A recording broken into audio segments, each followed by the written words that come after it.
a gente vai apresentar nosso trabalho, e nosso trabalho é sobre melhoramento genético em cães. A nossa equipe ela é formada pelo Francisco, Laisnara, a Lívia, a Raquel, eu, a Tainá e o Wesley. E é isso. Bom dia, gente. Meu nome é Wesley. Vou falar um pouco sobre a origem dos cães. Bom, para falar sobre a origem dos cães, a gente tem que saber de onde ele veio e quem é o cão.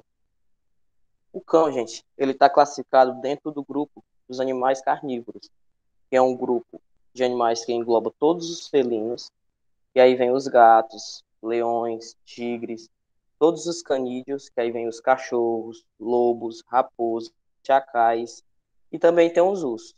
Esses animais têm um ancestral comum, que foi o primeiro carnívoro que surgiu na Terra, que é o miache. Esses que vocês estão vendo na tela aí, que é bem feio. Esse animal foi um animal pré-histórico, não existe mais. Ele habitou o planeta 50 milhões de anos atrás. É um animal bem parecido com a doninha que o pessoal cria hoje, que tem hoje, em tamanho, em estrutura. E foi o primeiro carnívoro que apareceu no planeta Terra. Ele recebe esse nome Mias, que vem do grego, que significa animal-mãe, justamente por ser o primeiro carnívoro a aparecer na Terra. Ele seria a mãe de todos os carnívoros existentes hoje em dia. Depois do Mias, houve evoluções e surgiu uma nova espécie, que foi o ser pré-histórico chamado Sinódiques. Esse animal aqui, ele já começa a peneirar e não dá origem a todos os carnívoros que a gente conhece hoje, como foi o Mias. Ele evolui e dá origem apenas a dois grupos de carnívoros, que é os lobos e os ursos. Somente esses dois. É um animal que viveu 40 milhões de anos atrás. Ele recebe esse nome cão-urso por ser um ancestral comum desses dois grupos de animais. Depois do Sinódiques, houve novas evoluções e houve a formação de uma nova espécie pré-histórica, né, que seria o Tomárquicos. Pode passar. O mesmo, ele é um animal que viveu no planeta Terra 15 milhões de anos atrás. E aí aqui sim a gente já começa a entrar no que interessa para a gente, né? Que seria os cães. Esse animal, ele deu origem a todos os canídeos que a gente encontra no planeta, né? Que seria os chacais, os lobos, cachorros, as raposas. Então ele seria a mãe de todos esses canídeos. Há 15 milhões de anos atrás, a gente já tinha esse animal nesse formato, bem parecido com os canídeos, né? Eu acho ele parecido muito com o pastor alemão. Bem parecido com o que a gente encontra hoje. E aí a evolução continua, e esse animal aí, como eu falei, de origem de todos os canídeos, aí acontece a evolução e surge o nosso Canis lupus. Próximo, Canis lupus. E aí é um animal que a gente conhece hoje em dia, né? Que ainda habita no planeta, que habitou no planeta... Calma. Que habita o planeta há mais de 300 mil anos atrás. É claro que os lobos pré-históricos eram bem diferentes dos lobos que a gente tem hoje, né? Principalmente o tamanho. Eles possuem as mesmas características, esses animais. Isso se mantém até hoje. Até hoje esse animal não conseguiu evoluir para uma nova espécie. Mas só, né, que em seguida a gente tem, a partir do Canis lupus, a partir do Canis lupus, uma diferenciação e uma formação de uma nova espécie, que é o que a gente conhece hoje como cão doméstico, né, que é o que mais interessa para a gente. Pode passar. O Canis lupus familiares, né? Ele é da mesma espécie que o lobo. Dá para perceber só pelo nome, né? O nome do lobo é Canis lupus e o cão é Canis lupus familiares. Então ele é da mesma espécie que o lobo, sendo uma subespécie. O cão, ele surgiu no planeta há 19 mil anos atrás. E ele surgiu basicamente devido à presença de humanos. Então, assim, é uma espécie que surgiu devido à aproximação de seres humanos. Aí os detalhes da domesticação vai ficar aí com a nossa colega Lívia. Bom dia, gente. Eu vou falar sobre a domesticação. Antes da domesticação, os homens eles precisavam caçar e eles faziam migração atrás de novos alimentos. Houve algumas mudanças climáticas e essas mudanças climáticas elas causou substituição de algumas florestas e diminuição de alguns animais, como o mamute, que era um dos alimentos principais que os homens caçavam. Com isso, os homens precisaram inventar novos métodos de caça e técnicas. E eles acabaram se deparando com outros animais competindo pela mesma alimentação. Um deles era os lobos, que além de ser muito veloz e ter um olfato muito apurado, eles caçavam como os humanos, né, em matilha, né? Os humanos caçavam em grupo. A domesticação dos lobos deu com a passagem do homem do período de predação ao período de produção. Não se sabe ao certo o local, o país que ocorreu a domesticação do mundo, ou do lobo.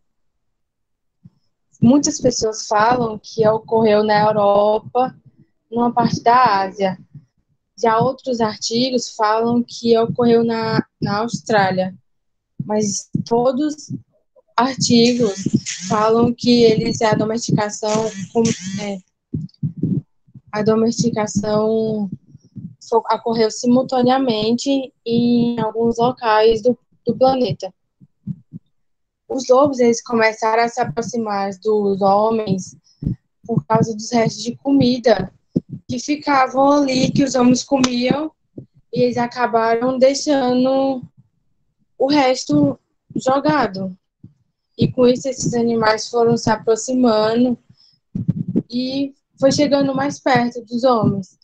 E os homens aproveitaram essa aproximação e acabaram se aliando aos lobos, né, escolhendo os animais mais sociáveis, mas sem que eles perdessem sua inteligência, o seu faro e sua velocidade. E com isso eles acabaram servindo para ajudar na caça, cuidado do gado, que ocorreu há muito tempo depois da domesticação desses animais. E aí eles acabaram virando um animal de companhia. O processo da domesticação fez com que ocorressem algumas alterações morfológicas e comportamentais desses animais, como a mudanças no esqueleto, redução do tamanho, diminuição do canal nasal, o pronunciamento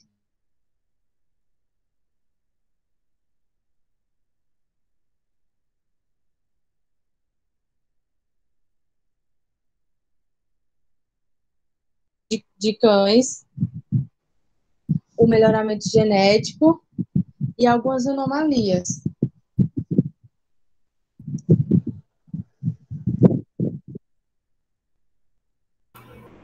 Bom dia, gente. Eu me chamo Raquel e eu vou falar um pouco sobre os grupos caninos. Existem diferentes organizações internacionais e cada organização internacional admite diferentes grupos para classificar as raças que reconhece. Por uma questão de maior comodidade, as raças de cães são apresentadas por grupos e por seção, e no interior de cada seção por ordem alfabética do nome português, principalmente, né, e não por país. Bem, existem 3 organizações principais, que é a CBKC, a FCI e a AKC. A AKC, ela é um dos maiores clubes de registro genealógico de cães de raça pura do mundo e o maior e mais antigo dos Estados Unidos, que ela foi fundada em 1884. Já a CBKC, ela foi criada como sucessora dos convênios do antigo Brasil Kennel Club, e hoje ela congrega federações estaduais e kennel clubes em cada estado, que correspondem a cerca de 90 associações que são sediadas em capitais e diversos municípios do país, né, do Brasil, no caso.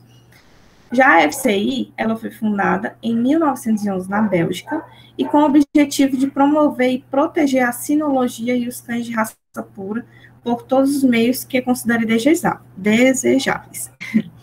Então, eu vou falar para vocês aqui os grupos caninos. Existem 10 grupos, sendo que na CBKC existem 11. Eles admitem 11, o 11º grupo, mas mais na frente eu vou explicar. O grupo 1, eles são cães de pastoreio e cães boiadeiros, exceto o boiadeiro suíço, porque eles são cães molossos, né? Então, vou explicar mais um pouquinho. Dos cães do grupo 1, existem o pastor alemão e o border collie. O grupo 2 são cães do tipo Pinscher, Schnauzer e Molossoides, considerando já o boiadeiro suíço, que nós temos, então, os Pinschers, como o próprio dito, o Schnauzer, os molossos, que incluem o mastiff inglês, o Rottweiler, e o boiadeiro suíço é o Bernese Montagnier ou boiadeiro Bernese. No grupo 3, nós temos os terriers, de grande e médio porte, e dos tipos Bull também, que tem o Jack Russell Terrier e o Bull Terrier. O grupo 4, como já diz, é os Dachshunds. Temos também o grupo 5, que são cães primitivos e Spitz. Temos também o Akita e o Husky, que são considerados cães primitivos. O Spitz, ele é considerado um cão de guarda. No grupo 6, nós temos o Basset Hound e o Beagle. No grupo 7, nós temos o grupo de Aponte, que são considerados o Pointer, o Setter irlandês, o Setter inglês. No grupo 8, nós temos os cães que são o Labrador e o Golden Retriever. No grupo 9, nós temos os cães de companhia, que são os Poodles, porque existem Poodle microtoy, o Poodle gigante, o Poodle médio. Temos também o Pug e o Shih Tzu. No grupo 10, nós temos os galgos e lebreiros, ou lebres, que são considerados African Hound, Whippet e galgo italiano. No grupo 11, em específico, ele não é reconhecido pela FCI. Então, a CBKC, ela possui essa particularidade, apesar de ser um representante da FCI no Brasil, e está só dividida as raças reconhecidas em apenas 10 grupos, a CBKC, ela inovou ao criar um grupo totalmente à parte, que foi o grupo 11, onde incorpora algumas raças nacionais que não foram aceitas por nenhuma outra entidade, e também raças estrangeiras que são reconhecidas por organizações que não fazem parte do sistema da FCI. Então, as raças, o diferencial desse grupo, quando você vê algum pedigree, no caso, que é o certificado, você vai ver um pedigree da cor vermelha. Então, os cães que são considerados do grupo 11 é o American Pitbull Terrier, temos também aí o Bulldog Campeiro, temos também o Dog brasileiro, não é o Dog alemão, o Dog brasileiro. E no final do nosso vídeo, vocês têm um link aqui do YouTube, a qual vocês vão ver uma exposição na que é a exposição de Westminster, que é nos Estados Unidos, e ela mostra como que são esses grupos. É só um geral, e no final vocês podem fazer uma pergunta se tiver dúvida sobre o vídeo. Bom dia, gente, tudo bem? Vou falar um pouco para vocês sobre o melhoramento genético em cães, né? Próximo, por favor. Diferente dos animais de produção, né? Que tem o objetivo de produzir, seja carne, algum produto. No caso dos cães, o objeto de interesse são a reprodução, doenças, né? Que no caso são diminuir algumas doenças de caráter congênito, a conformação corporal e o comportamento. Pode passar, por favor. Bom, no caso da reprodução, a gente vai ver a monta natural e a inseminação artificial. No caso da monta natural, a gente pode ter alguns problemas que podem ocorrer, né? No caso, pode ocorrer a transmissão de doenças venéreas, que é no caso do TVT, né? Que vocês possam ter conhecimento, que é o tumor venéreo transmissível. Pode ocorrer dificuldades em animais com dificuldades físicas, né? A própria sua conformação corporal vai impossibilitar que ele faça a monta natural. E animais com tamanho diferente, a gente pode ter uma dificuldade na hora do parto. Como assim? Um macho muito grande, que pode acabar montando uma fêmea muito pequena, né? Se você não tiver um acompanhamento ultrassonográfico e tudo mais, pode acarretar que na hora do parto esse animal não consegue expelir naturalmente os filhotes, né? Seja preciso uma intervenção cirúrgica, né? E vocês podem observar nessas fotos aqui o acasalamento natural dos cães. Nessa segunda imagem, vocês podem ver o porquê que os animais ficam popularmente chamados de grudados, né? Por conta que o bulbo peniano ele vai se encher de sangue e vai impedir, né, que faça a retirada do pênis antes da hora exata, por conta que a ejaculação do cão é feita de forma de gotejamento, né? Então eles ficam grudados exatamente para ter um sucesso na fecundação. Próximo, por favor.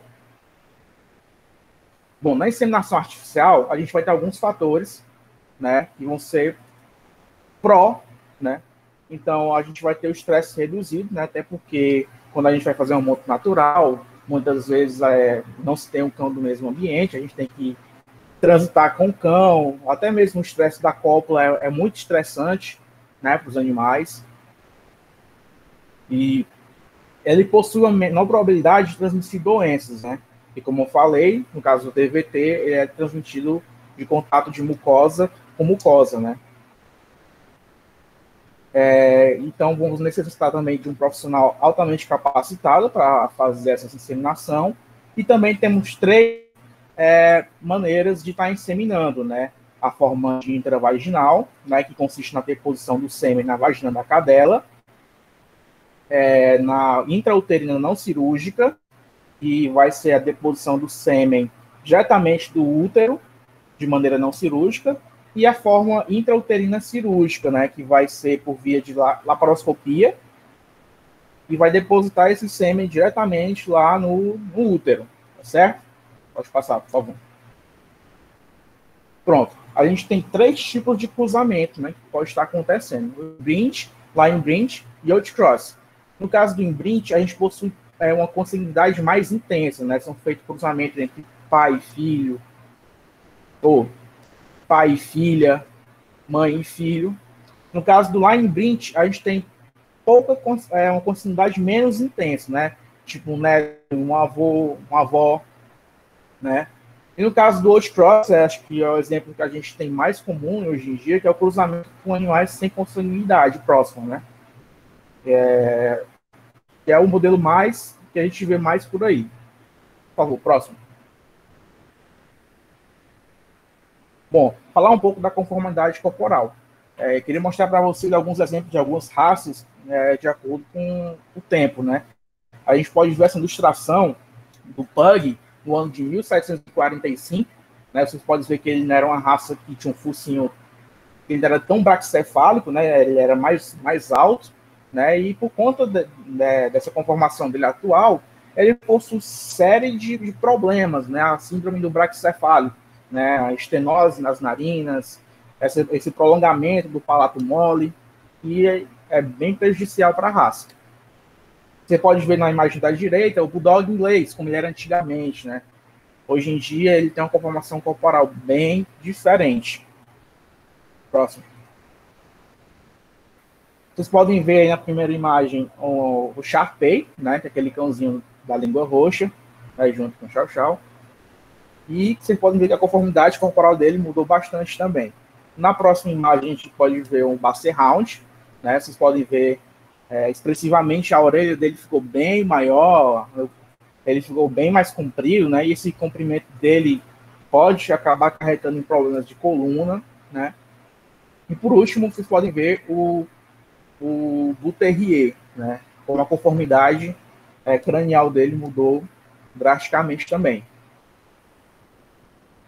Próximo.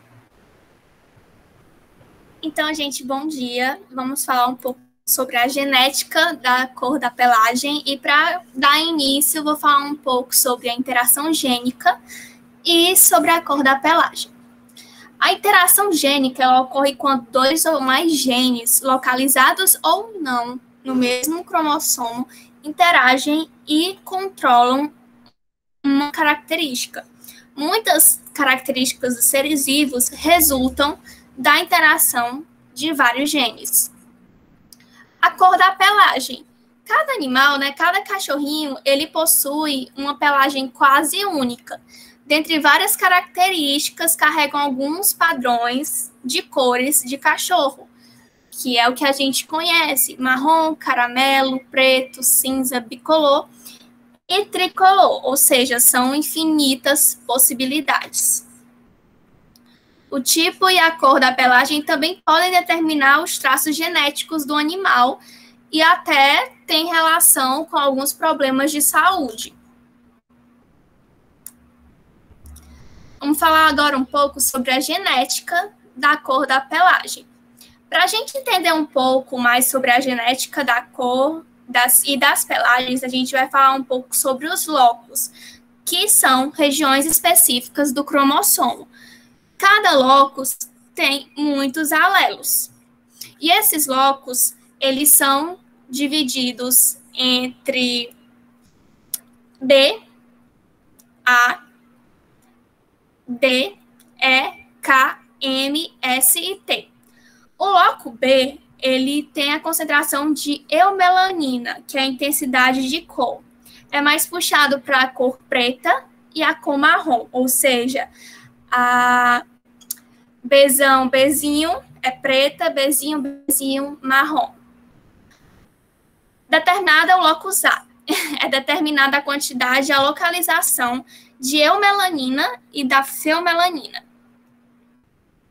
Como, por exemplo, os animais bicolores. O locus D é a intensidade de preto ou amarelo, causando diluição dos mesmos. O locus E é desaparecimento da cor preta e presença de feomelanina. Aparição de máscaras escuras nos animais claros, entendeu? Então, aparece um pouquinho de manchinhas em animais claros. E locus K determina que a cor preta será dominante nos pelos dos animais, interferindo diretamente no efeito do locus A. O locus M, ele distribui aleatoriamente o pigmento preto, ou seja, cães com manchas de tamanhos e tons de cinzas bem variados, tipo uma pedra de mármore. E daí que sai a cor Merlin. O locus S, por fim, determina o padrão dos desenhos das manchas brancas pelo corpo. E aí a gente tem 3 tipos de genótipos S, que é o S dominante, que determina as cores sólidas, sem manchas brancas, o SI, que é recessivo, chamado de Irish Spotted, é o padrão de manchas brancas mais comuns, e o SP, que é o recessivo, chamado de Piebald Spotted, é o padrão de cães brancos com muitas ou poucas manchas coloridas. Agora, a gente vai falar um pouco sobre os tipos de pelagem. Existem vários tipos de pelagem. Como vocês podem ver aí nas imagens, eu coloquei alguns exemplos de animais e alguns exemplos de pelagem. A primeira imagem, a gente vê o Yorkshire Terrier, que ele tem a pelagem longa. E os cachorros que têm essa pelagem longa, eles perdem pelos ao longo do ano de forma contínua. E em algumas épocas a situação fica mais intensa. Os animais com a pelagem curta, eu deixei a fotinha aí do Rottweiler, são animais que apresentam os pelos bem rentes ao corpo, com 1 a 4 centímetros. Ou seja, esse tipo de animal, ele não suporta temperaturas muito baixas. Exemplos dessa raça, Rottweiler, Pitbull, Boxer, Doberman, enfim. De pelo curto, encaracolado ou frisado. Esse tipo de pelagem dá um pouco mais de trabalho, ele necessita de tosa o ano inteiro, além de precisar de banho frequentemente, porque eles se sujam mais do que o restante dos animais, por conta da pelagem deles. E um dos exemplos é o Kerry Blue Terrier, que é esse cachorrinho da imagem. A gente vai dar um exemplo também do pelo ondulado e longo, que eu coloquei aí o Golden Retriever, que são cachorros com pelo ondulado e longo, que têm a pele mais grossa, costumam ser de médio e grande porte, eles aguentam o frio moderadamente e eles adoram água, né? Eles são ótimos nadadores. A pelagem dupla, eu coloquei como exemplo aí na foto o São Bernardo. Esse tipo de pelagem de cães é aquela que tem pelagem dupla, ou seja, tem pelos longos ou curtos, tem uma espessura mais áspera ou levemente lisa, tendo um pelo denso por baixo de um longo. E a pelagem de textura dura são cachorros que têm o pelo duro com até 10 centímetros de comprimento, como Schnauzer e o West Highland Terrier, que é esse cachorrinho que eu coloquei a foto. E tem que ter muito cuidado com esses pelos também. Eles precisam de uma escovação diária, porque quando o fio novo está nascendo, o anterior fica preso e acaba se ressecando. Ou seja, o proprietário do todo tem que estar sempre escovando esses animais. Vamos falar também sobre as texturas lisas. Vocês podem ver aí, eu coloquei os Shih Tzus. Esses cães são muito fáceis de manter e de cuidar, porém tem que estar dando banho de cada um mês e tem que estar sempre escovando eles. Uma curiosidade muito legal é que os pelos dos Shih Tzus são comparados aos cabelos humanos. Então, é bem bacana isso. E, por fim, as pelagens peculiares. Há algumas raças que apresentam pelagens diferentes, como é o caso do Old English Sheepdog, que é esse cachorrinho que eu coloquei na foto. Ele tem os pelos felpudos, armados, sem ondulações e com a textura áspera. Outro exemplo da raça é o Commodore, que apresenta um pelo denso e macio na primeira camada e pelos encaracolados e longos na segunda. Obrigada. Bom dia, gente. Eu vou falar um pouco sobre algumas anomalias congênitas. Próximo. A displasia coxofemoral é um problema ortopédico que vai afetar a cabeça e o colo femoral e também o acetábulo. A sua transmissão se dá de maneira hereditária, recessiva, intermitente e poligênica. Os fatores ambientais, eles podem piorar a condição da displasia. E dentre eles estão a obesidade, piso escorregadio e o uso diário de escadas pelo animal.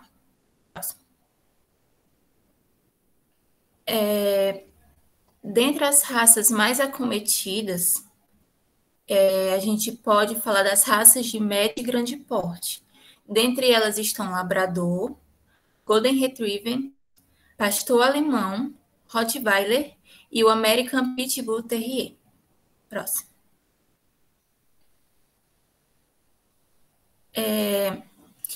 A displasia coxofemoral ela é classificada em graus. Esses graus se dão por meio do diagnóstico, que se dá pelo exame radiográfico. ela é classificada do grau A ao grau E, sendo que o grau A e B, eles são liberados para a cruza. E o grau C, ele só é liberado para cruzar com os animais de grau A. O grau D e o grau E, eles não são aconselháveis para reprodução. Só que essa forma de evitar que haja propagação da doença, ela não está sendo tão efetiva. Então, alguns países, eles utilizam eles chamam de predilação do valor genético, que além de avaliar os dados fenótipos do animal, eles vão avaliar também dos parentes conhecidos, e com isso, eles vão decidir se o animal deve ou não ser colocado para reproduzir, e assim evitar que haja propagação da doença. Próximo. Também nós temos a hemofilia A. Ela é uma doença hereditária do sangue, um problema congênito e hereditário de caráter recessivo, que está ligado ao cromossomo X, e por isso, normalmente, quem apresenta essa doença são os machos das raças. Fêmeas também podem apresentar a doença, em casos mais raros, caso a mãe for carreadora assintomática do gene e o pai for hemofílico. Próximo. Os animais com esse problema, eles vão ter uma deficiência no fator 8 da coagulação sanguínea, que vai fazer com que o coágulo sanguíneo não seja formado adequadamente e causar um sangramento excessivo. Várias raças já foram descritas na literatura que apresentaram a hemofilia, e também é comum de pode ocorrer, no caso, em raças mistas também. As raças de médio e grande porte são as mais acometidas, como Akita, Cocker Spaniel, Shar-Pei, Poodle, Pastor Alemão, dentre outras. Essas imagens, tanto do slide anterior como desse agora, são do mesmo animal, no caso o famoso salsichinha, e que apresentou a hemofilia do tipo A, como vocês podem ver na imagem. Próximo. Outro probleminha que os animais podem apresentar é a cardiomiopatia dilatada, que é uma doença idiopática e genética que vai afetar o miocárdio. Ela é caracterizada por anomalias na estrutura e na função. E, por causa disso, ocorre uma diminuição na contratilidade ventricular, que leva à insuficiência cardíaca e pode acarretar a morte do animal. As raças de grande porte normalmente apresentam esse problema. Dentre elas, o Doberman Pinscher, o Hound, escoceses, Boxers, São Bernardo, Terra Nova, Dálmatas, Dog alemão, dentre outras. Pode passar. Nessas imagens, nós podemos comparar como é um coração normal e como é o coração que apresenta a cardiomiopatia dilatada. Pode passar. É sugerido que, dependendo de algumas raças, feitos estudos, e na literatura também há que a transmissão ocorre de maneira diferente, pode ocorrer de maneira diferente.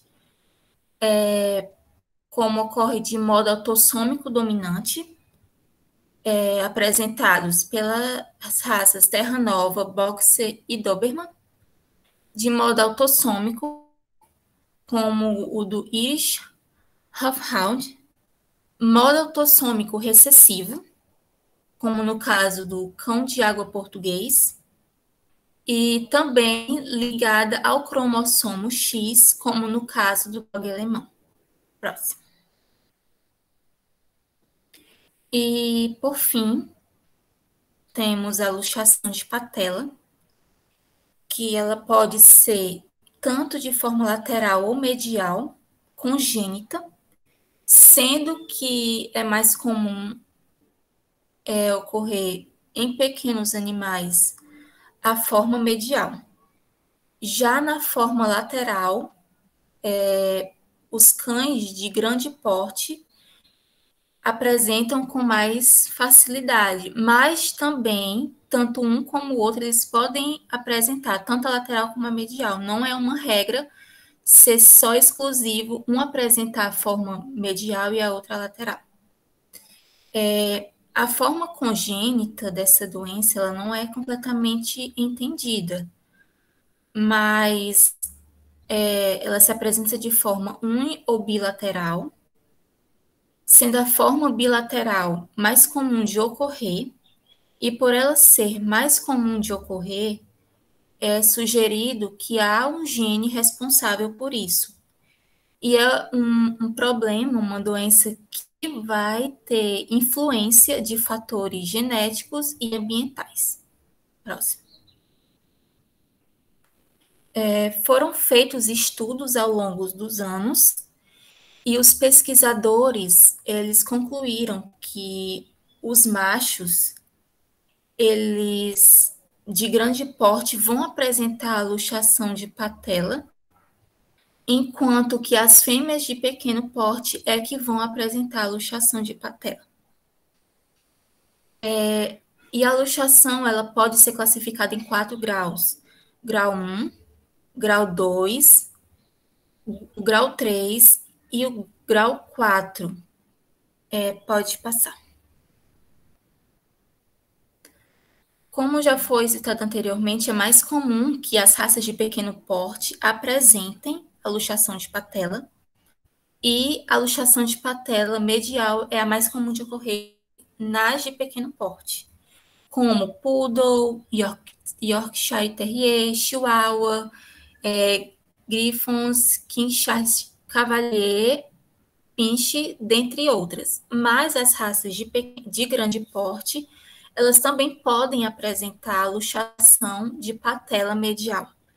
E dentre elas estão labradores, Bull Terrier, São Bernardo, Akitas e Husky, dentre outras. Próximo.